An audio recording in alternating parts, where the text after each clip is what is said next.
ဒီငါကန်လေးကတော့ကျွန်တော် filter မပါ air pack မပါပဲမွေးထားတဲ့ငါကန်ပါကြည့်ကြည့်ပါဦးဒါလေးကတော်တော်လေးကိုကြာခဲ့ပါပြီဒါပထမလောက်ထားတဲ့ကန်မှာအခုနောက်ထပ်ကန်ထပ်လောက်ထားပါလေ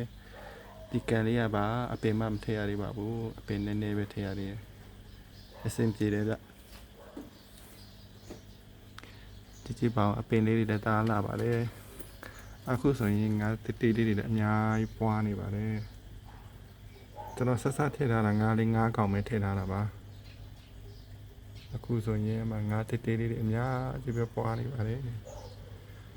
ကျွန်တော်ရေလည်းတိတ်မလဲပြစ်ဘူးနော်ကြာကြာတစ်ခါတော့လဲပေးပါတယ်ရေလည်းခဏခဏရေမဟုတ်ပါဘူးမကြာမကြာပဲကျွန်တော်လဲပေးတယ်မိုးတွင်းဆိုတော့အကောင်လေးတွေတေးအောက်မှာစိုက်ထားတဲ့အပင်ရတယ်တန်လို့ဗျာဟိုးငါးတွေအများကြီးပွားနေတယ်ကြည့်ပါဒါကျွန်တော်ဘာမှမထည့်ထားပါဘူး filter လည်းမပါပါဘူး